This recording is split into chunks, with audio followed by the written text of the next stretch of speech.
Hey gang, welcome back to our channel. I'm Paul with Stud Pack. Jordan and I are back here today at our mother-in-law cottage that we're remodeling. We did a previous video on all the demo we did here in the kitchen and the back of the house and all the surprises we found. If you didn't watch the video, make sure you go back and watch it. We had a couple of mice hanging out right here. We've got some wiring we know we're gonna have to fix. It's gonna be pretty cool, and we're on our way to putting this place back together. A lot of you commented that this place is in a flood zone, right? We told you there was 4.5 feet of water in here. Why are you fixing it? Well, the owners bought this property because they love the location, and it's a beautiful piece of property, and they're going to rebuild here eventually, and when they do, the new structures will be above the FEMA floodplain, so don't worry about that. But right now, we got to get the mother-in-law back home. And the next step for us is rough electric. To me, rough electric means what do you need and what do you got? We know we need a refrigerator here. We know we're going to have a new dishwasher here, a new disposal under the sink, a big range here, and a microwave hood. Do I have what I need electric-wise for all those appliances and circuits? Probably not. And that's what we're gonna do today. We're gonna figure out what do we have so I can get the material and put in what we need. Now this may seem like a daunting process, but we've got a method we're gonna show you, so let's head on over to the whiteboard. So I usually do this on a sheet of paper, or if I have the plans for the building, I'll just write on there. If you're a young guy like Jordan, just do it on an iPad. But we're gonna do it on this whiteboard. It'll be easier for you to see. So as you can see right here, I've already done a rough sketch of the house. It's just 2 bedroom, 1 bath with a front porch. And I also did a little diagram of the panel, exactly as it is in that room, circuits 1 through 20. And by the end of the day, we wanna have every receptacle, every light switch, every fan, every appliance labeled on here with the corresponding breaker number over here. So if I ask Jordan, hey, go turn off the dryer, he doesn't have to ask me which one is it. He can go right to it, and it's gonna save us a ton of time in the end and make for a safer project. But you have the whole house on here, Dad. How come we're doing the whole house when we're just remodeling this tiny little kitchen? So what I always find, I find one circuit that's always overloaded, so we need to split it up. Or more commonly, I find one circuit with hardly anything on it, and then I can use it in the kitchen. Oh, yep. That makes sense. Yep. So why don't we get started? We're gonna lay out all the receptacles and switches on here and start turning off some breakers. All right, you can see I've got every switch and receptacle drawn on our house diagram. So I just use the standard US architectural symbols for electrical devices. So this is a receptacle, 120 volt duplex receptacle. This is for a 240 volt range. That's a switch. That's a 3-way switch. That's a fan. That's a fan with a light. It makes it very easy. Just go online, punch in architectural electrical symbols. You'll get a whole chart of dozens and dozens of them. You can use those, but like I said, just make up your own. And this is your legend. Now, if you live in a big house, this is gonna take you a while, bucko, strap in. But on this little place, we did this in just a matter of minutes. And so now it's time to start connecting every breaker to every device. You ready to get started, bud? Let's do it. All right. So why don't we start with these 5 2-pole devices? That'll knock out almost half the panel. Sounds good. You ready to get started? Let's do it. All right. All right, gang, we're back here at the panel. Now this is an all electric house. There's no propane here, no natural gas, all electric. So the first thing I think I want to do, I got the AC running. I can hear the condenser. 10 and 12 are marked AC. Let's see if that shuts the condenser off. It did. I could hear it go off. So I'm going to come over here. 10 and 12, AC condenser. Now, even though it says it right here, I never trust these, and you shouldn't either. And you'll even notice I used a Sharpie, and I wrote my own numbers on here. Now, they correspond to the manufacturer's number. They're just really hard to read. I don't want to get in here like this to turn off number 2 and 4. I want to know it's 2 and 4 from back here. So that's a great little tip. Now, why don't we do the dryer? Jordan, you ready? Okay. All right. I'll give you the tester. You can tell me when it goes off. We're at the old range location right now. Jordan's got the tester plugged into the receptacle. 245 I'm reading volts. 240. All right. You let me know when it goes off? I might. All right. Try this one, bud. Yeah, that was it. All right. Was that first try? Yeah. Oh, your odds were pretty good. 6 and 8. I might as well leave it off. So 6 and 8 is the range. Now let's do the dryer. Same thing on the dryer. You ready? Yep. All right. All right, we have 2 2-pole breakers left. This 40 amp and this 30 amp. I don't think I mentioned that these are the amperage ratings of all the breakers. That's pretty helpful to know too. So in this all electric house, we're gonna have an AC condenser, a range, a dryer, we need hot water, and we need heat. So one of these is gonna be hot water, one's gonna be heat. I'm saying the 30 is gonna be the water heater, and the 40 is gonna be the electric heat in that fan coil unit upstairs. Now the electric coil is gonna run off 2 poles. The fan motor is gonna run off 1 pole. So if I turn off 5 and 7, we should hear that fan kick off. Perfect. There we go. So I'm gonna turn that back on because it's hot here and we need the AC running. And I'm just gonna put air handling unit here. Some people use furnace, whatever you like. So by the process of elimination, I'm gonna put water heater here. And I'm gonna put a question mark until I make sure. So boom, we got all those done in no time. So why don't we start working on the rest of the house? We can actually start right here in this closet since it's easy. Just start flipping breakers until that light goes off. All right, we've got all the lights on in the house so we can see what goes off. First thing I want to do is this closet. Here's 11, nope, 13, oh, there we go.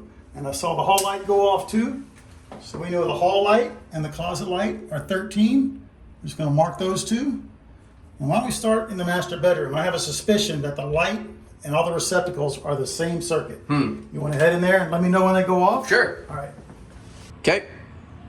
That it? No. Nope. Oh, that was it right there. All right, that's the light. Yep. You want to check the plugs in there? Okay.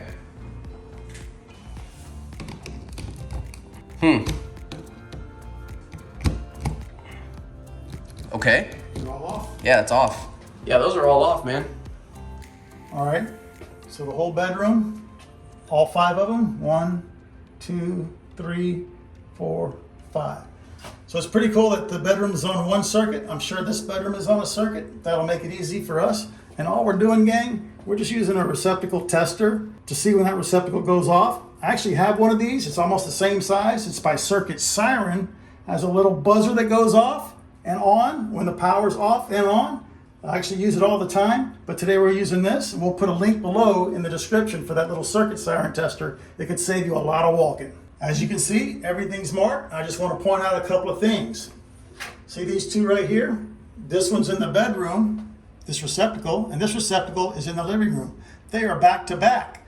Sometimes they're on the same circuit, but here they are not, so never assume. The other thing we noticed, we have 2 outdoor receptacles, one by the back door, one on the front porch. They are on circuit 16, which is the ground fault in the bathroom, and that's how they used to do it. That ground fault in the bathroom protects the 2 exterior receptacles. So we know what everything is except this receptacle, which is where the refrigerator used to be, which is where we had the 2 mice. But if we look at our panel, there's an X there.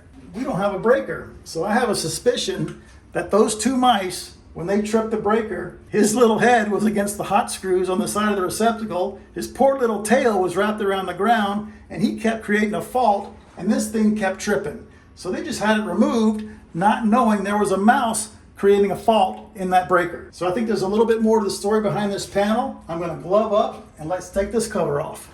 But before we take the cover off that panel, we want to let you know that this video is being brought to you by Keeps. And we couldn't be more excited to have Keeps as one of our very first sponsors. Did you guys know that 2 out of 3 guys will experience some type of male pattern baldness before the age of 35? I had no idea. Crazy. I had no idea either. And the best way to prevent it is to do something about it while you still have your own hair. And with Keeps, they make it super convenient. You get treated right from the comfort of your own home. You don't have to drive to a doctor or to a pharmacy. Your online consultations are with their own licensed doctors, and you have 24/7 access to them. And they send you your prescription every 3 months right to your doorstep. Keeps is a much more affordable option because they use generic FDA-approved medications. And if you're ready to take action and prevent future hair loss, go to keeps.com/studpack or click the link below in the description for 50% off your first order. All right, guys, I got 1 screw left. I'm completely comfortable doing this. I've done this for 30 years. I've taken off panel covers the size of that door, and it took 2 guys to lift it off on 3-phase equipment. But if you're a homeowner and you've never done this before, this is where you stop and hire an electrician. I can't wait to see all the comments on this one. All right, look what we have here right away. Whoa! There's just that wire hanging there. Now, while I was taking the cover off, I noticed that number 20 did say refrigerator, so that's more proof that this is probably the circuit. This is feeding that receptacle where the mice were. Now, it was just hanging in here without a wire nut or anything on there. If it touches one of these buses, you're gonna have a mess. So while I have the panel cover off, I'm gonna check for 2 things: double lugging or double tapping, where I have 2 wires under 1 breaker screw. And I'm also looking for spares. Is there a breaker that's not being used? So I don't see any spares and I don't see any double taps. So that's good. So what I'm gonna do, gang, to prove that this is the refrigerator circle, Jordan's gonna go plug in our tester to that receptacle. I'm gonna power this up, and we should get power to that receptacle. You ready? Yeah. All right. Okay, I'm ready. Yep. All right, guys, I've got that wire nutted off, much safer. I'm gonna tuck it behind there, keep it out of the way. And now I notice that what I need on this project, I need Square D QO style breakers. Square D makes this older kind and one called a home line breaker. The thing that separates the two, a QO breaker, there's three differences. It has this little trip window. When the breaker trips, that becomes red. They also only have one handle on a 2-pole breaker instead of the 2 handles with a tie. And they're a little thinner. They're only 3/4 inches thick on a single pole breaker instead of the more standard 1 inch thick. So before we put that panel cover on, it bugs me with all this trash in here. So I've got the shop vac. Let's clean it up. All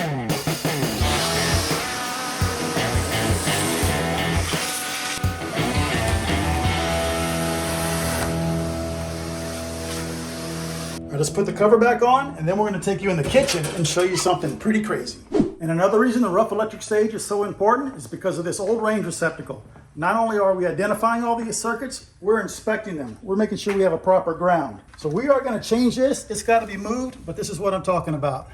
So we already showed you 240 volts across the line, 120 volts here, and we should also have 120 volts to the box, meaning they grounded the box, they bonded the box to the ground, and they did not. Now, of course, we're going to fix that like we always do when we move it. And to show you what it should look like, let's go in the laundry room and look at the dryer. Right, here we are at the dryer, 240 volts, 120 here, and we should have 120 to the screw if it's a metal box.